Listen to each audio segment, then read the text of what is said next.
¿Qué significa estar en Cristo?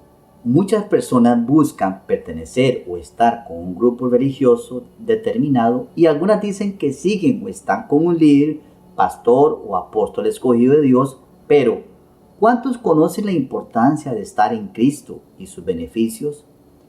En el Nuevo Testamento se hace referencia a la frase de estar en Cristo más de 92 veces, mostrando con ello lo importante y trascendental de esta posición. En Gálatas capítulo 3, versículos 26 y 28 nos da una idea de esta frase en Cristo y lo que significa.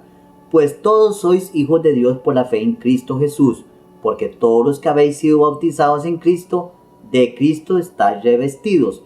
Ya no hay ni judío ni griego, no hay esclavo ni libre, no hay varón ni mujer, porque todos vosotros sois uno en Cristo Jesús. En el programa de hoy hablaremos de los increíbles beneficios que gozan todos los que están en Cristo. Hebreos 9:10. Impuestas hasta el tiempo de reformar las cosas. La última reforma en Cristo con su gracia y su mente. Les habla Alfonso Ortiz, colaborador de Jesucristo, y les doy la bienvenida a todos aquellos que están sintonizando el programa por primera vez a través de todas las redes sociales donde estamos compartiendo la gracia y la verdad de Jesucristo.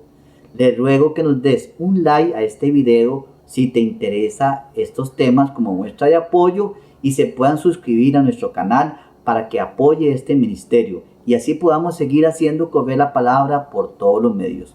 Declaramos que los ojos del entendimiento son alumbrados por el Espíritu de Cristo a través de su palabra. El tema de hoy es ¿qué significa estar en Cristo? Antes de entrar en el mensaje es muy importante ver el significado del prefijo en. La palabra en viene del latín in, que indica dirección de afuera a adentro, y estar en indica el lugar donde está algo, especialmente si está en el interior de algo. En la Biblia se utiliza infinidad de veces el prefijo en, pero las más relevantes son cuando se refiere al arca de Noé, el arca del pacto, el tabernáculo, el templo y por supuesto el más importante, cuando se relaciona con Cristo. El arca de Noé, de acuerdo con las Sagradas Escrituras, se le atribuye a uno de los mayores pactos de Dios con la humanidad, utilizando a Noé para llevar a cabo el plan de Dios sin cuestionamientos y guiados por la fe, asegurando la salvación de las principales especies y de la familia de Noé. Es importante resaltar que el mismo Jesús aceptó la historia de Noé y el arca como un evento histórico real, como lo cita Mateo capítulo 24, versículos 37 al 39. Mas como en los días de Noé, así será la venida del Hijo del Hombre. Porque como en los días antes del diluvio estaban comiendo y bebiendo, casándose y dando en casamiento, hasta el día en que Noé entró en el arca y no entendieron hasta que vino el diluvio y se los llevó a todos. Así será también la venida del Hijo del Hombre. Y lo utilizó como una de las señales de su segunda venida. 1 Tesalonicenses capítulo 4 versículo 13 al 18. El arca de Noé es uno de los tipos más claros de la salvación del creyente en Cristo que se puede encontrar en toda la Biblia. En ella solo pocas personas, 8 en total, se salvaron mediante el arca de la destrucción de ese mundo por el agua, la cual simboliza el bautismo con que Cristo nos bautizó al morir en la cruz, ser enterrado y resucitar al tercer día, como dice Romanos capítulo 6, versículo 4. Porque somos sepultados juntamente con Él para muerte por el bautismo, a fin de que como Cristo resucitó de los muertos por la gloria del Padre, así también nosotros andemos en vida nueva. Cuando Noé salió del arca junto con su familia y los animales que llevaba, empezaron una nueva vida y poblaron un nuevo mundo. Solo había una entrada al arca. Dios dijo, y pondrá la puerta del arca a su lado. Génesis capítulo 6, versículo 16. No había una entrada para Noé y su familia, otra para los animales y otra para las aves. Una sola puerta era todo lo que tenía. Lo mismo puede decirse del tabernáculo, que tenía una sola entrada. Cuando miramos al arca, había una sola forma de liberación de la ira venidera. Del mismo modo, solo hay un Salvador, que es el Señor Jesucristo. Él dijo, yo soy el camino, la verdad y la vida. Nadie viene al Padre sino por mí. Juan capítulo 14, versículo 6. Pero más que eso, Él dijo, Yo soy la puerta, Juan capítulo 10, versículo 9. El arca de la alianza era un cofre mandado a construir y diseñado específicamente por Dios, donde contenía las tablas de la ley dadas por Dios a Moisés después de ordenarle salir de la tierra de Egipto, junto con el pueblo judío. Representó para los judíos durante mucho tiempo la presencia de Dios, quien prometió: allí ciertamente me presentaré a ti y hablaré contigo desde más arriba de la cubierta, desde entre los dos querubines que están sobre el arca del testimonio. En una nube apareceré encima de la cubierta. Éxodo capítulo 25, versículo 22. El arca del pacto era una representación de Dios y su relación con Israel. Les garantizaba éxito, paz, bendición y victorias a Israel como nación. Reflexionar en esto nos recuerda que por medio de Jesucristo podemos tener acceso a la realidad de la cual el arca era un símbolo. Acceso al Padre, Dios Todopoderoso, acceso a su luz, a la verdad, la paz, la provisión, protección y el amor.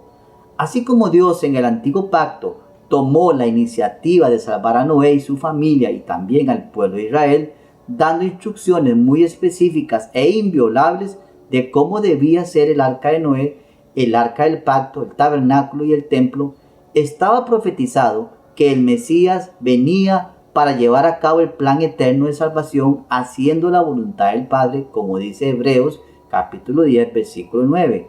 He aquí que vengo, oh Dios, para hacer tu voluntad. Quita lo primero para establecer esto último. De la misma manera, Jesús siguió al pie de la letra todas las palabras que escuchó del Padre. Juan capítulo 4, versículo 34. Jesús les dijo: mi comida es que haga la voluntad del que me envió y que acabe su obra. Juan capítulo 5, versículo 30 dice: no puedo yo hacer nada por mí mismo. Según oigo, así juzgo, y mi juicio es justo, porque no busco mi voluntad, sino la voluntad del que me envió, la del Padre. Para entender más a fondo este misterio, les recomiendo que vean el estudio El misterio de la piedad, que en la descripción de este video les dejo el link para que lo puedan descargar. Jesús hizo la perfecta voluntad del Padre que estaba en él, y en esa voluntad fuimos salvados, reconciliados, y se nos dio una posición en Cristo eterna, como afirma Pablo en Gálatas capítulo 1, versículo 4, el cual se dio a sí mismo por nuestros pecados, para librarnos del presente siglo malo, conforme a la voluntad de nuestro Dios y Padre. Todo lo que Jesucristo hizo también se nos atribuyó a nosotros, porque Dios nos puso en Cristo como un acto soberano y predestinado. Es decir, que cuando Cristo cumplió la ley, nosotros también. Cuando Él murió por los pecados, de la misma manera, igual nosotros. Y cuando Él resucitó, nosotros resucitamos espiritualmente con Él. Para corroborar esto, podemos leer los siguientes versículos. Romanos capítulo 8, versículos 29 y 30. Porque a los que antes conoció, también los predestinó, para que fuesen hechos conforme a la imagen de su Hijo, para que Él sea el primogénito entre muchos hermanos. Y a los que predestinó, a estos también llamó, y a los que llamó, a estos también justificó, y a los que justificó, a estos también glorificó. Estar en Cristo es una posición que los creyentes reciben por un acto soberano y predestinado de Dios. No es una posición que se alcanza por obras humanas ni méritos propios. Estar en Cristo es una forma de describir lo que significa ser cristiano. Aquellos que están en Cristo están espiritualmente unidos e identificados con Cristo, de tal manera que todas las bendiciones y los beneficios obtenidos por Cristo les pertenecen. El apóstol Pablo menciona 90 veces el término en Cristo, dando a entender la importancia de saber a profundidad qué es estar en esa posición, y expone las ricas bendiciones espirituales que pertenecen a tales creyentes. Aunque la unión del cristiano con Cristo fue predestinada por Dios antes de la creación del mundo, como dice Efesios capítulo 1 versículo 4 y segunda carta a Timoteo capítulo 1 versículo 9, cuando participamos de un cuerpo físico, heredamos una condición en nuestros cuerpos que muchas veces no nos permite disfrutar todos esos beneficios. De hecho, Pablo dice que este cuerpo está viciado con deseos engañosos y que tiene una ley en sus miembros que se opone a la ley de Dios. Para confirmar esto podemos leer Efesios capítulo 4 versículo 22. En cuanto a la pasada manera de vivir, despojados del viejo hombre que está viciado conforme a los deseos engañosos. Y también en Romanos capítulo 7 versículo 23. Pero veo otra ley en mis miembros que se rebela contra la ley de mi mente y que me lleva cautivo a la ley del pecado que está en mis miembros.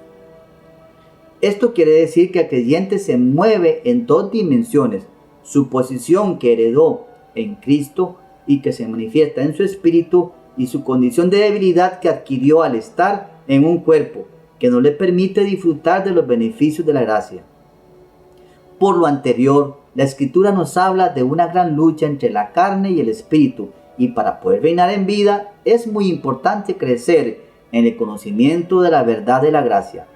El Evangelio nos dice que para reinar tenemos que recibir la abundancia de la gracia, porque con ella tenemos las herramientas para someter la carne con todos sus argumentos y llevarla cautiva a la obediencia a Cristo. Esto lo podemos comprobar en Romanos capítulo 5 versículo 17.